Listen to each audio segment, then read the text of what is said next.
Welcome to the Jeff and Jamie feed. We are so glad you're here with us today. Today, we're going to be talking about the B in F&B. Beverages. Beverages, that's right. I love it. I love hanging out with Colleen. So I am so glad to be bringing Colleen Hughes, our head mixologist, on the show. I know. I think most of this you're going to be leading it because this is your world. This is your realm. And I'll try to chime in, but this is... It is. Why don't you talk about some of her accolades for a second, though? Just tee her up. She's so awesome. Well, she's done an incredible job. She's been on our team for 14 some years. And just last year was nominated for a James Beard, which is incredible for anyone in the food and beverage industry. And then this past fall, Michelin awarded her with the Exceptional Cocktails Award, which was the only cocktail award that was given out at the Michelin Guide Awards. For the whole American South. For the whole American South. That is incredible. It is incredible. Just awesome. It is, but she's been on our team, for 14 years and has been integral, not just in terms of, beverage, but also leadership too, and helping to train and keep our team growing and getting better and better at what we do in that piece of beverages. And the beverage piece is so important for us. Just the cocktail piece is millions of dollars for us. But Colleen is responsible for almost 250,000 cocktails that go out of our places every year. Oh my gosh. Isn't that amazing? It is just an incredible number of cocktails that we have to mix up, and she creates every single one of them. She oversees every one of them, and she does an awesome job. Yes, and I think beverages, specifically cocktails, but beverages in general, are something that we've really relied on in terms of branding. Because you see restaurants, you can go there and have a great meal. Maybe you get great wine that goes with it. But to have that full piece of having cocktails and wine and great food, all of that together is not that easy to make happen. It's not. And also what's going on at the Speakeasy is not easy to happen. Trying to do next level cocktails and do 4 of them multiple times a year. So that's the Supperland has a Speakeasy. There's 10 seats down there. That's it. But we've intentionally created it to be this place where the bartenders can do multi-step beverages down there that they wouldn't be able to do in like a fast turn bar environment. And I can't wait to bring Colleen on, because I don't know where the conversation's going to go, because one of the best parts about Colleen is we've known each other for so long. She has no filter with me, and she is not afraid to give her opinion, which is awesome because I think it helps shape our whole restaurant group. I think she pushes us in some great directions, and she's a really good friend, and I love hanging out with her, so I can't wait to get her on here. Well, let's bring her on.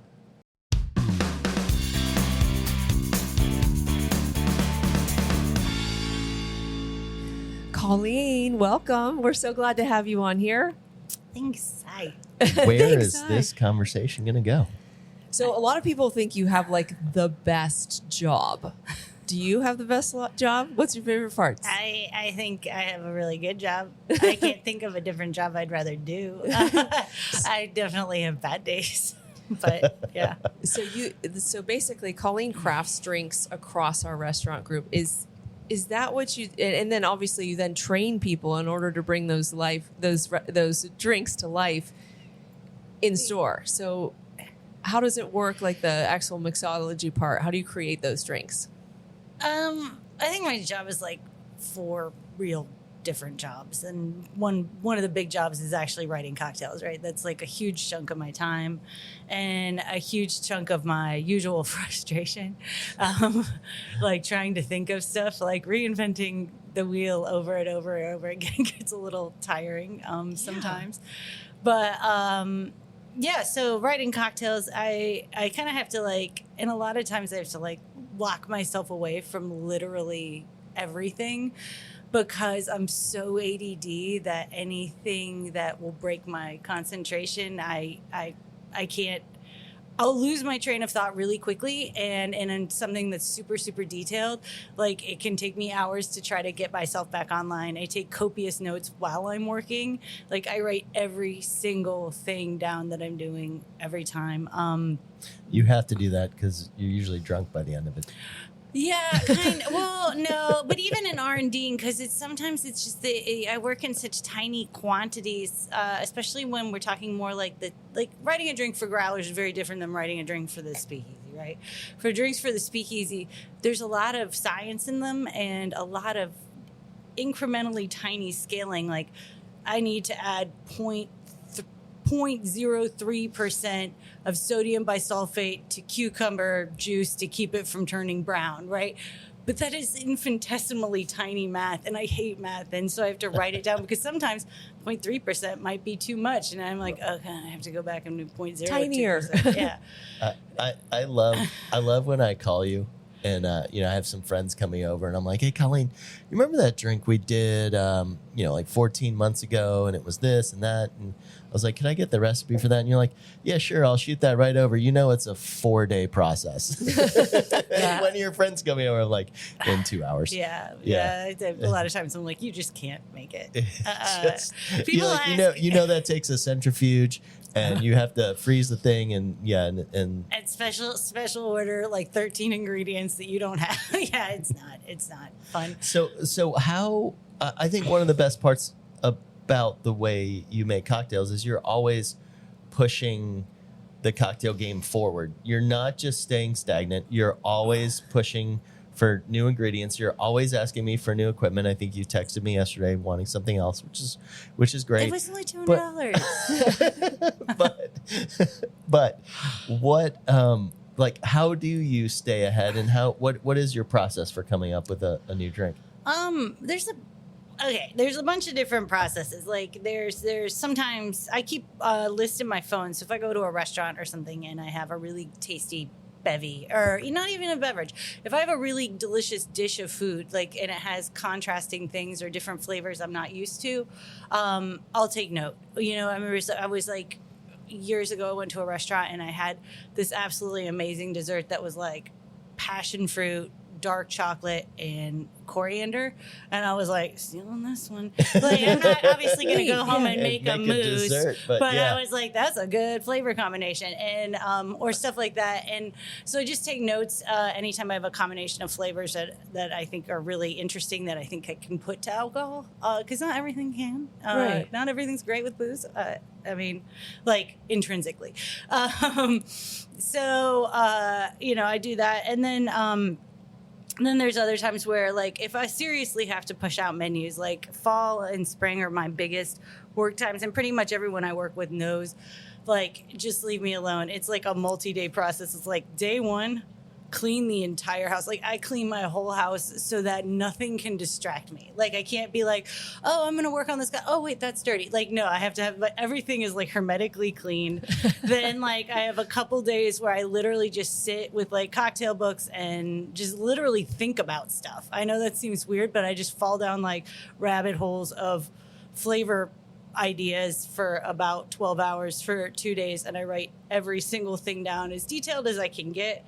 Then the next day or two, I'm procuring all the items I need. And then usually about 5 days after that, I actually sit down and start pushing out cocktails. And this isn't for one. This is the time where I need to update every single restaurant's menus. So I'm looking at the fact that in 3 weeks, I have to come up with 25 drinks ish. And so it's after 5 days of essentially getting my brain ready, then the next 6 or 7, I'll spend 3 days making a whole bunch of prep. And then again, those days I'm usually pretty sober.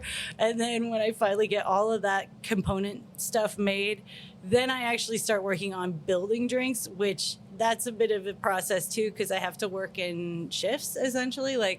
I set up, I wake up, I make myself a big breakfast.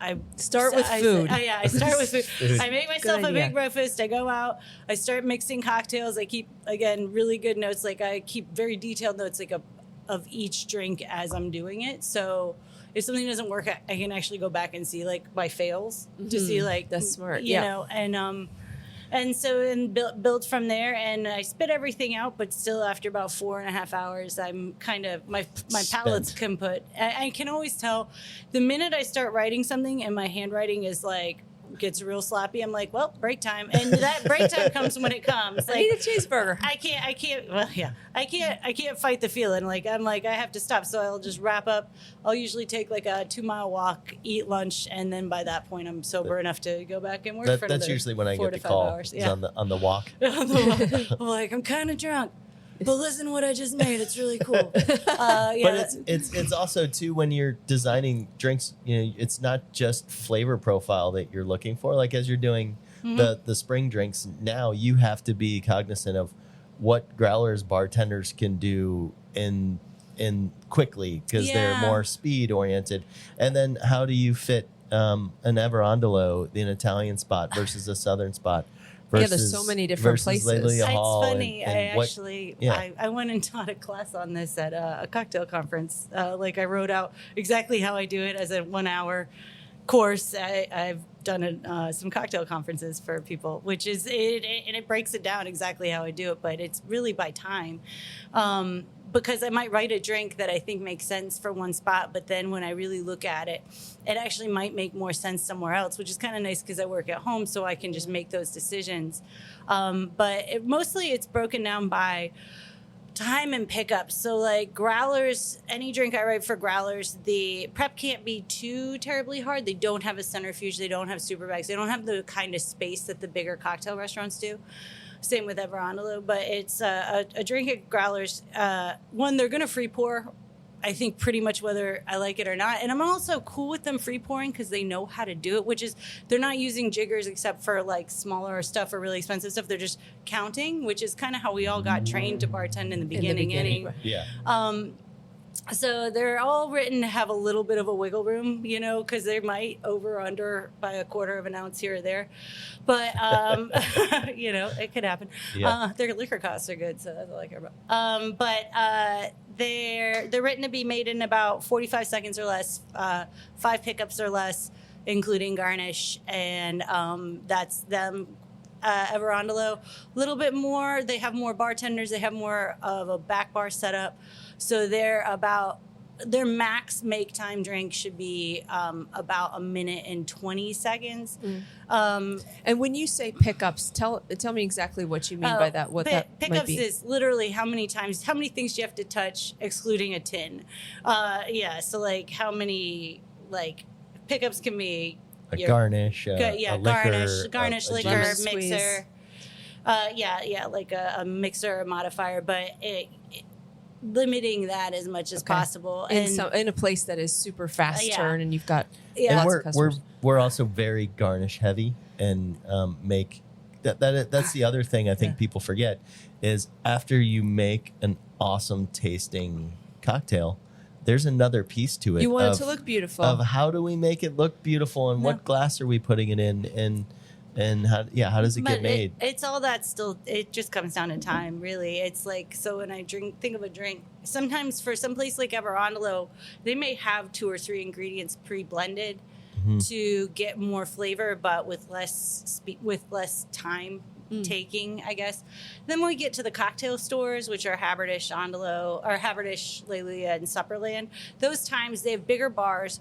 They have they're better set up for speed bartending, and they have bigger refrigeration and stuff like that. So those they start to change. So like Leluya, Haberdish, and Supperland on their main bars are usually they can have a drink. They can have one drink on their menu that could take 2 minutes, but for that one drink that takes 2 minutes, they have 3 drinks on draft that take 30 seconds. It's that balancing. There's so many complicated things to think about. Well, I don't know if you've. We just did a little intro of you and how many awards you've gotten and how awesome you are, but I don't know if you realize the breadth of how many cocktails that you've created that get served every year. I did the math, so it's about 250,000 cocktails that we make a year in our restaurants. there's only 1 million people that live in Charlotte, and there's probably only 500,000 people that are over the age of 21.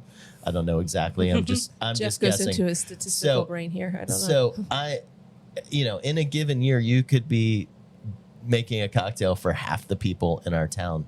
It is just crazy numbers and crazy volumes, and to do it at that high of a level and to give them cocktails seasonally. We change our cocktail list. We have a few drinks that obviously, are need to stay on each menu maybe forever. They were that good.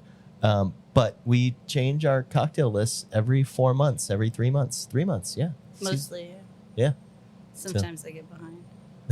That Verondolo might still be on their fall menu. No. But yeah, I mean, it's crazy.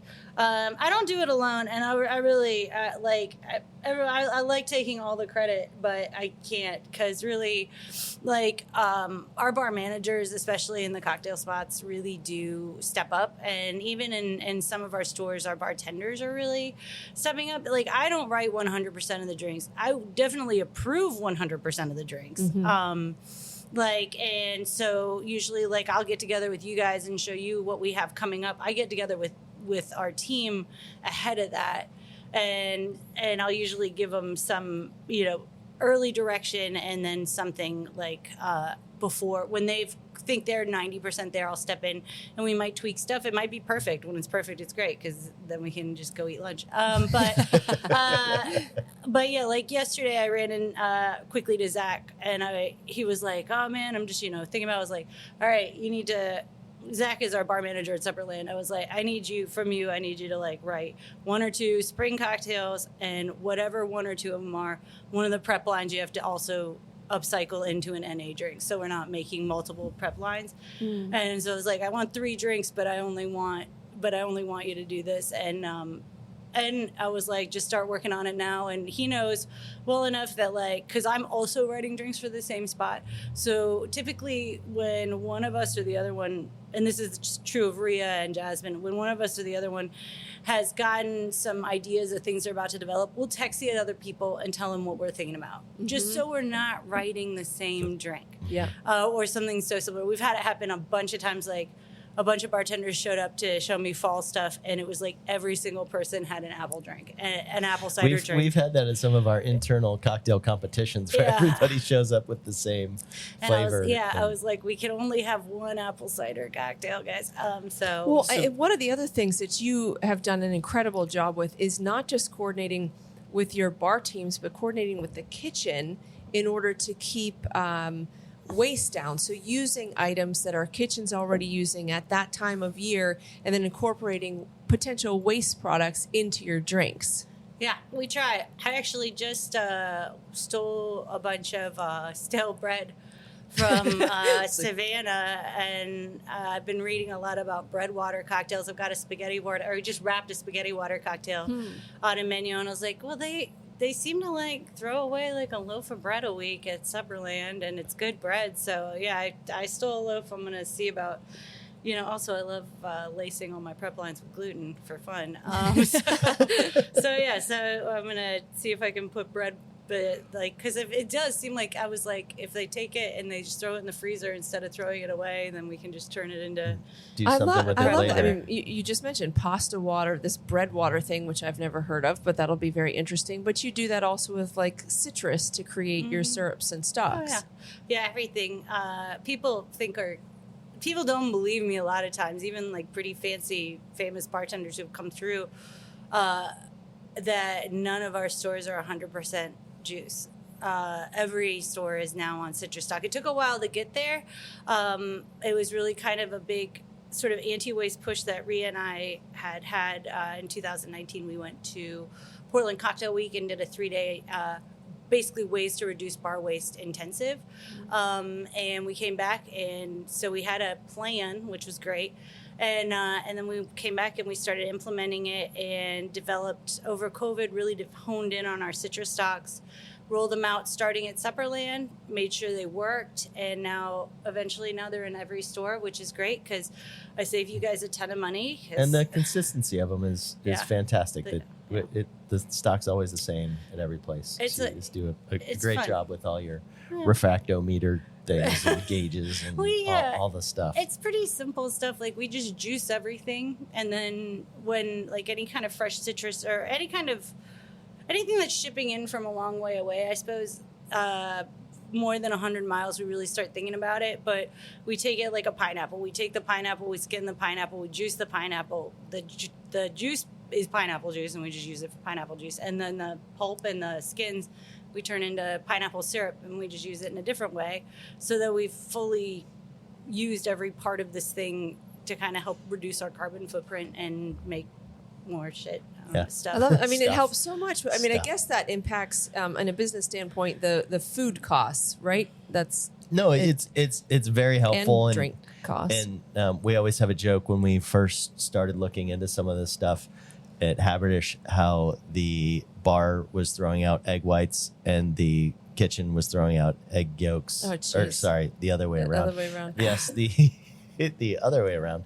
You guys were throwing out egg yolks because you were using the egg whites for a cocktail, and the kitchen was just throwing out the whites. So when you communication. dive in on some of these things, it's just like why wouldn't you separate them and keep them? And now the bar hardly uses eggs at all because we use we cook down apple pulp and combine it with science, and we made our own vegan egg white replacers. Yeah, it's funny. Everybody was calling you when eggs started to be $2 an egg. I know. And It's How do fun. you make a vegan egg?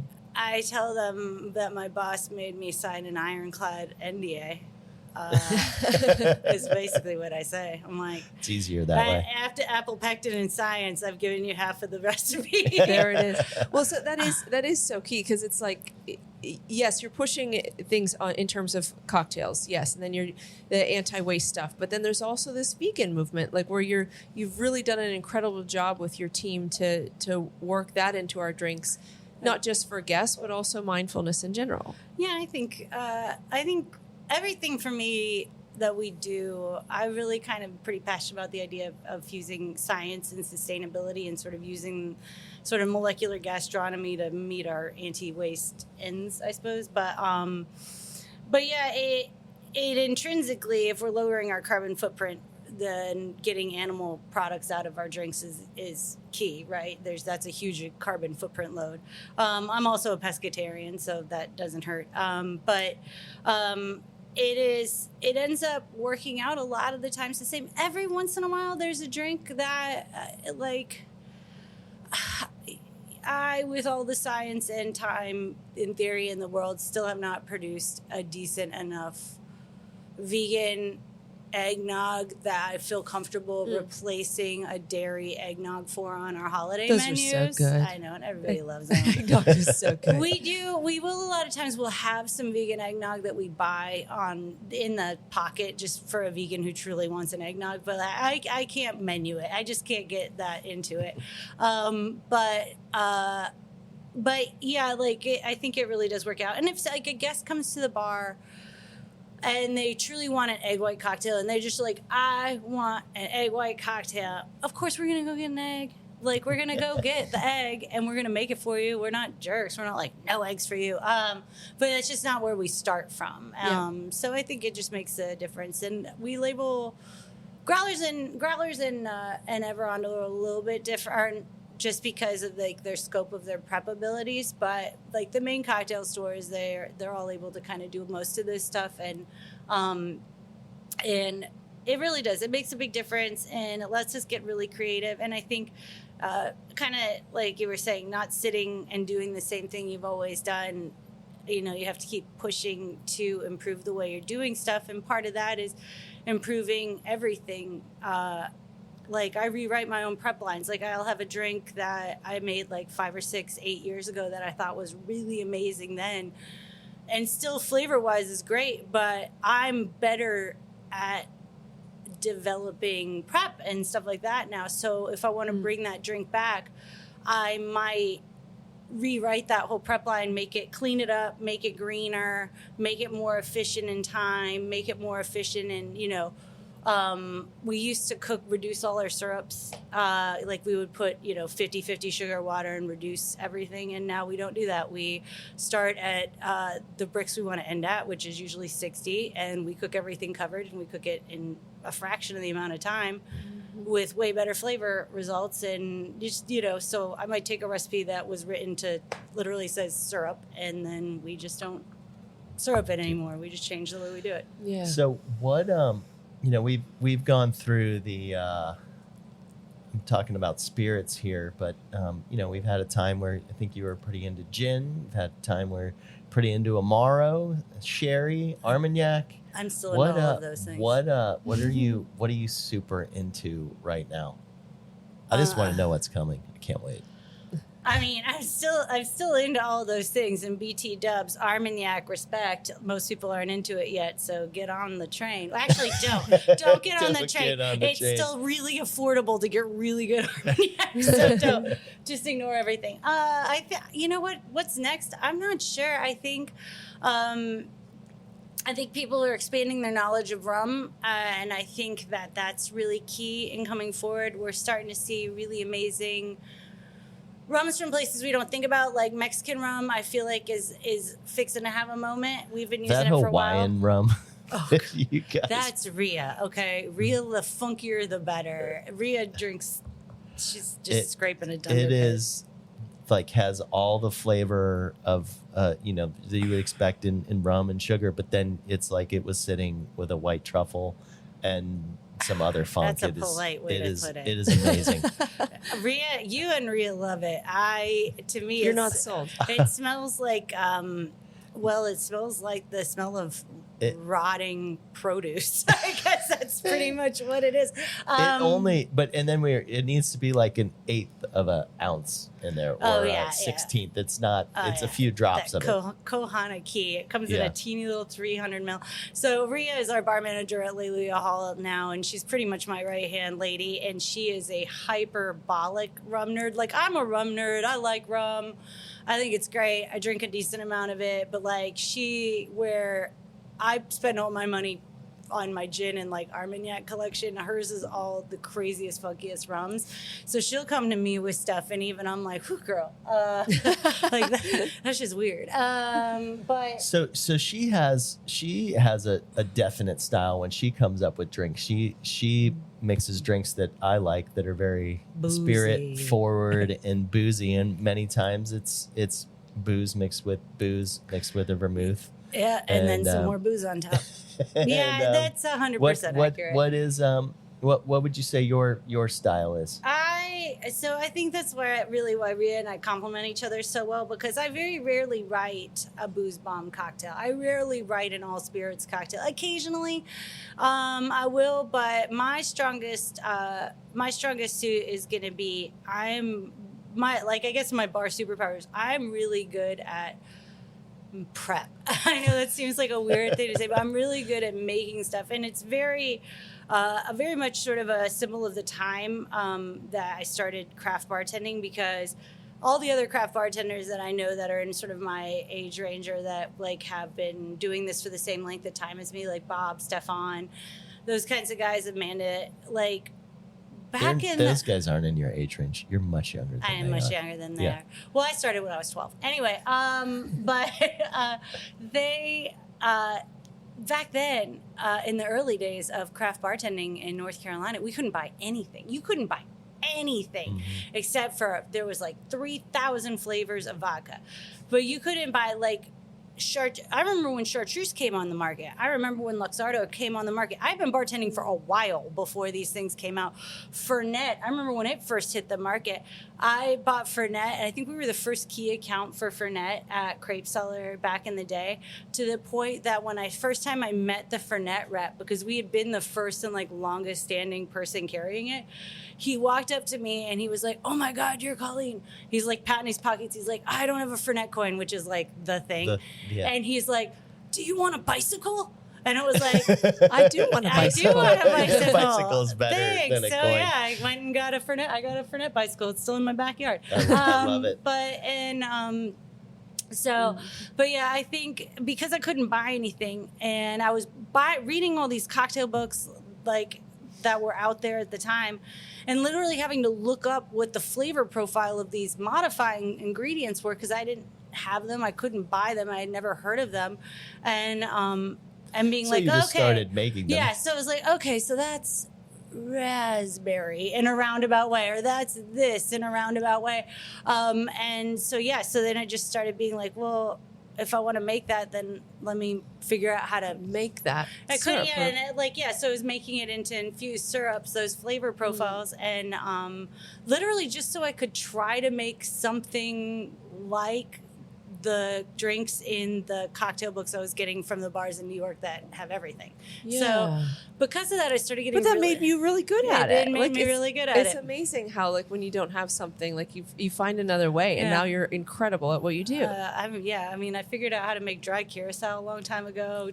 Well, I was trying to. I wanted to make cherry herring. I made cherry herring. We like, went to that cherry herring class. That was fun. Yeah, and so I literally figured out how to make all these weird flavors, and I couldn't really make them necessarily in spirits. So there's some legality there, but I could just make them in sugar and then mix them with stuff, and it worked out. And yeah, Just then because monks were making them for hundreds and hundreds of years with 74 ingredients, you were gonna figure it out yeah, yourself. chartreuse is one I will not touch, and I think anybody who does try is bold.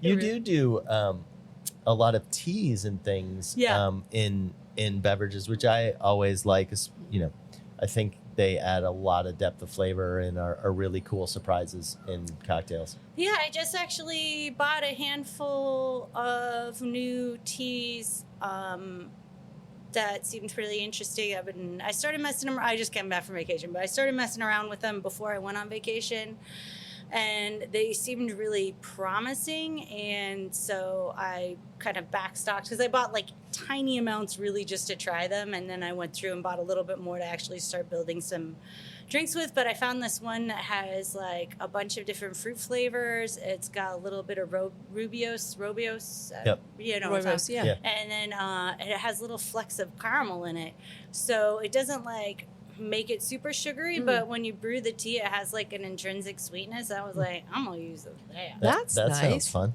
Yeah. Yeah, that's what. I always love at our tastings. This might surprise some people, but I always love the vodka drinks at our tastings because I know that the amount of time that goes into prepping a vodka drink to make it special and make it cool and make it next level is next level. Like, you have to put so much effort into those, and there's always a surprise. There's always something fun, and Fuck, it's hard. Well, it just doesn't. It doesn't. It gives you a little bit of heat and a little bit of mouthfeel, but that's really it. And especially in the flavor department. So, and we very, very rarely carry flavored vodka. There's only like a few that are very natural and that are just different. Like we carry a honeysuckle one from Cathead and that kind of stuff. But yeah, it is. Vodka is really hard to make cocktails with, but I know people want them, so we do it. as Tito's is the number 1 seller in Mecklenburg County, the number 2 seller in Mecklenburg County, think and now- 4. It's the number 1 selling spirit in the United States this last year. Is it? Yeah. Yeah. It's like Tito's. It was Tito's and Jack Daniels, I think. In Mecklenburg County, the normal 750 Oh, yeah. milliliter bottle is the number 1 selling thing at Yeah. the ABC. Then the bigger handle of Tito's is the number 2 selling thing. And then Yeah. the small Tito's is the number 4 selling item. Oh so my it is gosh. just crazy the amount of vodka that moves out of the liquor stores. Oh yeah, no, it dominates for sure. So one of the big things that I know we're seeing, the beverage industry seems to be going through a big shift towards THC cocktails and spirit-free drinks as well. Mm-hmm. You're running all of that for us too. A lot, yeah, for sure. No, not yeah. THC mostly. Those are really I have to Popular. They're popular, but also I have to be very careful when I'm developing them because it's not like alcohol where like developing an alcohol cocktail, you spit it out, and for the most part, you're not really ingesting any alcohol. But THC is different; it's absorbing through your skin. Okay. So, How much does the THC affect the flavor after you made the drink, the mouthfeel and the flavor when you're finishing it? I don't think really. Yeah, We're buying not that much. We're buying THC essentially NA spirits. So like we're not mixing, we're not doing any of that stuff. Right. We're buying kind of like you'd buy a bottle of liquor. They have different flavors. We use them for different applications, but we're not doing that stuff. And it's nice because it's like in 1.5 ounces, which is a very measurable amount for a bar. For most of them, it's like 5 milligrams of THC and CBD. Okay. So for our bartenders, they're just picking it up and handling it in a very similar way. And it cleans, like it's not leaving any kind of residue. So we're not accidentally, getting people high. But yeah, the R&D on those, like I can have a really good, strong idea, but I can normally work on alcohol drinks for about 4 hours. With THC drinks, I'm on a much shorter window. I have to be when I'm doing it, I have to be really set to do it. Like I have to have a real strong idea of what I'm doing because I've got the clock's ticking and I've got about 1.5 hours before I just can't work on them anymore, and I can spit it out all I want, but I'm getting high and like. So, but if it doesn't, sacrifices you make. I know it's hard for me, but I do. You do have the best job, huh? But it is kind of one of those things where I have to plan. I have to like if I'm going to work on that, I have to plan my whole day. Like I have to say I'm going to do this in the morning because after that, there's nothing else, right? I'm not driving a car anymore. Right. I'm not like. I'm not. Yeah. I have to be set. Like Stefan, my boyfriend, I literally like, hey, I will call him in advance and be like, hey, I'm developing THC cocktails this evening. If you come home and I'm a lump on the couch, now you know. I can't drive to go anywhere. I don't really want to go in public afterwards because it's like, it's like by the time I start to feel like I'm high, in an hour I'm high. Okay. Yeah. So taking care of that. So, but is there a way to develop those drinks without having that component there if it's not adding any flavor to it? But they're flavored. Yeah, they're flavored. They're flavored themselves. Yeah. So, okay. I see what you're saying. They have a true flavor component and sometimes pretty strong ones. So, which is what's nice about it. Like, they're almost like juicy in like their flavor profiles. Like we use one a lot that has a lime flavor to it. Okay. We have one that has like a spiced rum flavor to it. But they're a flavor component in the drink, and usually it's like those plus maybe some NA spirits plus prep. So they are fully composed cocktails. I need to get better at tasting those. I've really only had like a strawful of your THC. You drinks. had one drink when we went out. You're like, this is different than alcohol. I'm a novice. It is. I honestly, with anything, like Rhea wanted to try one the other day, and she is not used to that kind of stuff. And so I looked at her and I was like, you can have half. I was like, you can have half you'll be good, 2.5 milligrams, and that's the thing, everything is tolerance, right? Like if you haven't had a drink in a year and you have like one glass of wine, you're like tipsy as all get out, like everything is tolerance, right. So I would just say start with half. Split one with Rhea. That sounds good. That'll be a fun time for you. And so spirit free is this whole other thing where you don't, obviously those are a little bit easier for you to test. You don't have to worry about that. But that's a huge change for us over time, is that people aren't drinking as much. Yeah, it is. And they're drinking less. I think they're drinking more mindfully. Like we really, starting with Haberdish right off the jump, we had a low ABV section of our menu because lower ABV drinking was becoming more of the trend there. And also sort of you could predetermine where you want your night to go, I guess. But yeah, spirit free is really coming on hard. And there's also people who are like maybe... They're trying to get less drunk. So, like, we get people who will come and they might have, like, a alcohol drink and then they might have a spirit-free drink, like, or vice versa. I like to mix one in. Having one less drink is a big help. Yeah.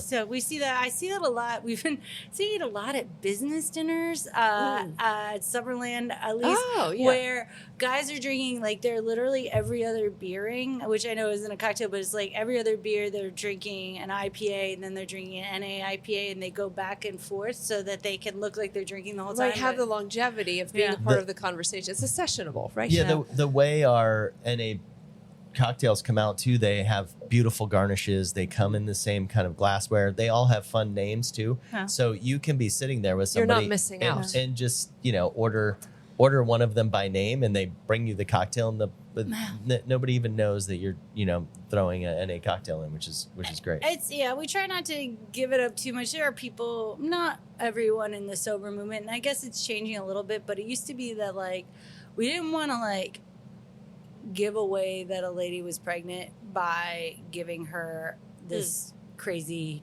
fruity drink that doesn't look like a drink. So what we generally do is we flag our drinks, or like, it's like a flag is like a garnish point. We'll flag our drinks that look like they have alcohol, but with a different garnish that's kind of subtle, but our staff knows, and our servers know. So anybody who touches that glass that works for us can look at that and be like, that's the NA version and that's the alcohol version. But to a guest, they're not really going to catch it. No. So that we are not mixing them up when we're setting them down. Right. Yes. Right. Yeah. Well, and like you're saying, it also allows people, like, if you just want to have a drink and not make it be a big deal that you're not drinking or something, nobody's can ever know. Yeah, no, it is. It's big. It's something we spend more and more time on. And fortunately now, back a long time ago, there really wasn't a lot of options. But now there's such a good, diverse selection of NA spirits on the market that aren't, like, most of them. The clear spirits are pretty darn like for like. I've yet to have an NA whiskey that I really thought could hold its own, but I just started going through, and the one thing we've never really been able to find, or I haven't been able to find or buy, that was always missing, was NA vermouth. And I keep buying cocktail books all the time. I read everyone else's books all the time, and vermouth is such an important ingredient in the backbone of so many cocktails, and it's such a big deal in the speakeasy. Like, when we get NA people in the speakeasy, because we really try to get them as close as we can to the same experience. But like we had the spaghetti Manhattan, we couldn't make that for a guest that was NA. We just couldn't get there. So I was reading through a book, Zero Proof, and they have an NA. I got that for Christmas. Oh, did you really? Yeah. Huh. You're welcome. Thank you, dear. So yeah, I was reading through there. They had an NA or an NA vermouth recipe in there. And just reading it on paper, I was like, I don't know if this is exactly what we wanted, but it gave me a jumping off point. And though I do a lot of infusions, I don't do a lot of medicinal herb infusions. So I called one of our friends who's also used to work for the group, Daniel Villa, who does a lot of medicinal herb infusions, because there was some very exacting stuff in there about temperature and time and whatever. And I was like, is there a reason why it's saying precisely this temperature versus something else? And he's like, yeah, the extraction rate at this temperature pulls. And I was like, that's all I wanted. Thank you for knowing the answer. And so yeah, working on stuff like that. And yeah, so I've been developed. That'll take a while to finally hone in, because the process takes a while. But I got something that was pretty good, but it was more like Fernet than Amara, or than vermouth, and so it was like way too bitter. So I was like, well, this would be great if somebody wants to rip shots of. So I would like it. You would like it. Yeah, perfect. Actually, you probably really like it. Bitter people. Well, I have one final question, and that's that you've mentioned you're interested in becoming a sommelier as well. Oh yeah, why not? Yeah, and so why do that? You're like cocktail queen, amazing at what you do, and how do you think that translates into just you continuing to grow and all of that? I think that's pretty incredible. Well, I don't know. I think it's good to keep learning, and you kind of apply like what you've learned in the next thing. Like a million years ago, before I worked for you guys, I worked as basically a trainer for a big coffee chain, like teaching teaching different coffee cocktails or not coffee cocktails, teaching the fundamentals of like beans and like why they are different flavors and how to pull Training those. baristas. Yeah, and like how to deductively taste coffee. When I came to work for y'all, started doing the same thing with beer, right? And then doing Cicerone, how to deductively taste, and then understanding, learning. Doing Cicerone first was probably the most helpful thing because it was like you learned every single step of alcohol making except for distillation. So then when I started doing bigger distillation stuff and eventually going to 5-day, I already understood pretty much all the basics of fermentation, all that stuff, and other stuff, but to right up until stills. And so when I was studying for a really massive test, I really didn't have to focus on that stuff. But I had to focus a lot on stills because you had to know all of them and why. And but yeah, so it's kind of like that. And I did have to learn a lot about different grape regions and all that stuff for the grape spirits. Like I had to learn a lot about the grape regions of Chile, Peru, and then of course France. Cognac and Armagnac and understanding those grape varietals and all that stuff. And it was just like, why not do it? Also, I ruined beer for myself because I learned too much about it. I ruined inexpensive spirits for myself because I've learned too much about them. I'm still generally cool with like a $10 to $15 bottle of Trader Joe's wine, so why not ruin that too?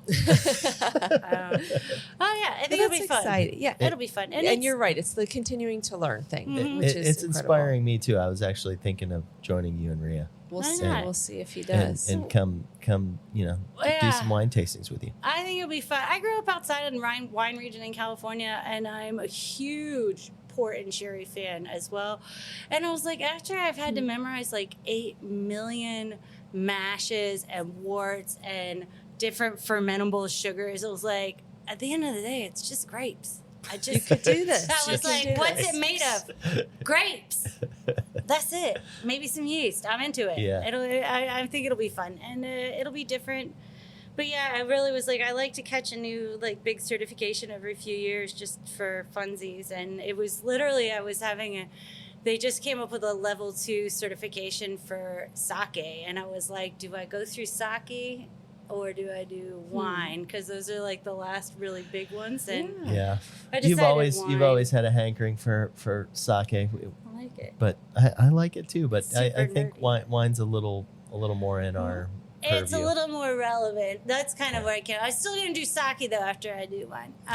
Maybe we'll open a sushi place sometime. It's deep state nerd stuff, like deeply nerdy. But that's honestly like why you thrive in what you're doing. You're a total nerd and you get into these things with such detail. And I mean, I know that's why Jeff, I work with you sometimes, but mostly Jeff is working with you. And I know he loves how detailed and how particular you are about things. And it's because of that why you've been such a big part of this team. And we just thank you for coming on today. So awesome. And Always great to hang out congratulations with you. on the absolutely incredible achievements you've had over the past year. And 2026 is going to be no different.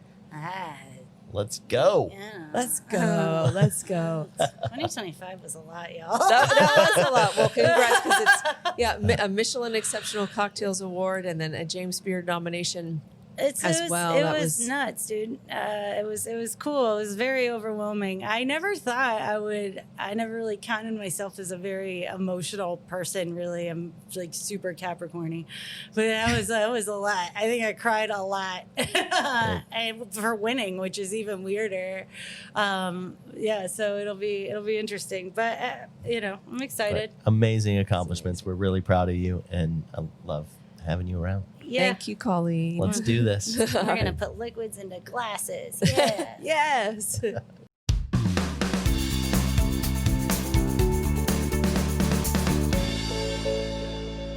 Well, that was great having Colleen on. Our friend Colleen I know you Hughes. two work like in tandem with all the different cocktail switch outs and everything. But what do you think your biggest takeaway was from that conversation? Oh, I mean, she's just amazing, and I'm glad she took a moment in 2025 to cry a little bit and take in all the awards that she's gotten. It truly is. It's amazing, and I can't wait I think I have 25 spring cocktails, she said. Ooh. So 25 new drinks to put on the menu soon. And that means we'll have some pretty fun afternoons. Fun afternoons and tastings ahead. I think my biggest takeaway from that conversation is, we all take for granted, and I do as well, us as business owners, but also just anytime you look around a dining room and you see these cocktails out there, some places, don't go to the trouble that we go to in our group, and that's because of her. The details in all of the steps and the sourcing and the thoughtfulness around waste and the thoughtfulness around, how to make sure her team is set up to win, to put out those drinks. People aren't seeing that. And so in that glass, I think as people drink a cocktail, especially at our restaurants, but perhaps at other restaurants that are very, cocktail minded, think about all those things that are actually going into that glass and the amount of effort and care. She's pushed us so much on the waste piece, on the garnishing piece, on the glassware, on the ice. Now in THC and spirit free. It has moved us along as a group, and it you see it inspiring the chefs too, and motivating them and wanting to learn more. And if they have a sciencey molecular thing, a lot of times Colleen is the one to ask, how does this work and how's it going to emulsify and all those things. So she's an awesome member of the team and really pushing us forward and challenging us all the time. Yep, and her moving toward hopefully getting her sommelier certification as well. I love that you're interested in that too. I think I should do it. I think I'm saying that out loud to see if you'll commit, but you're not committing yet. I know. It's a lot of studying, but I think I'd have fun with it. Well, stay tuned. We'll let you guys know if Jeff does actually go toward that and for that. But thank you for listening today. Be sure to like, comment, subscribe, share with others, and we'll see you on the next one.